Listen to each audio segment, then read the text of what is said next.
That's the classic sort of virgin uniform, or the burgundy blazer and trousers fit, regardless of what gender they are. So essentially, we're used to seeing the women in the red jacket and skirt, or the men in the navy. And now they can basically choose.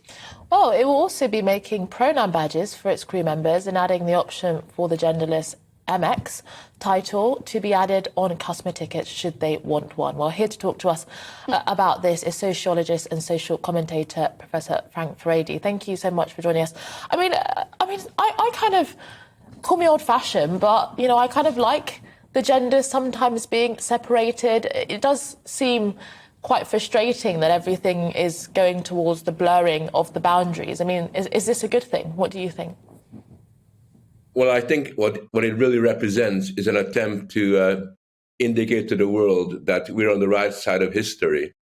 And what's really happening here is that the PR companies and the advertising agencies that advise Virgin are telling them that to be edgy and to kind of indicate how virtuous you are, you got to make these noises about essentially destroying the boundary between men and women.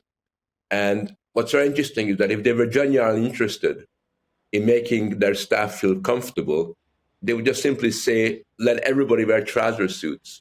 Then there really isn't any kind of distinction that people might feel unhappy about.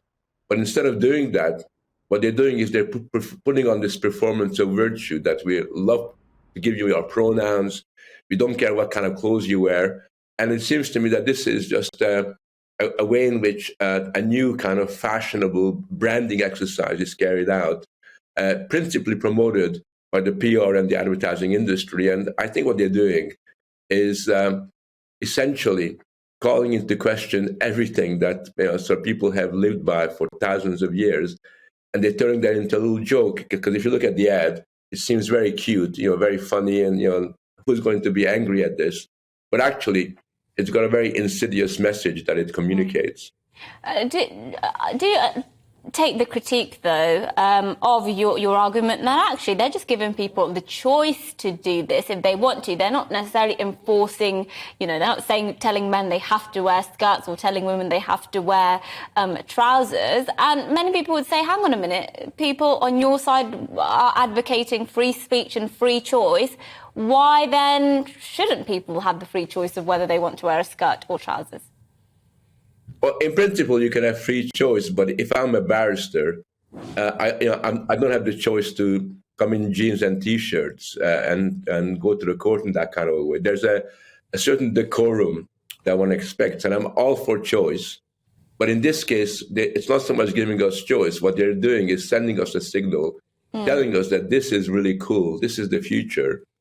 And those of us that believe that by and large people should dress in accordance with their who they are somehow old-fashioned and simpletons. I'm quite happy to let everybody wear whatever they feel like in terms of their lives, but in terms of a workplace, I don't want the teacher of my son to come to wearing a skirt. Call me old-fashioned. That's weird. Frank,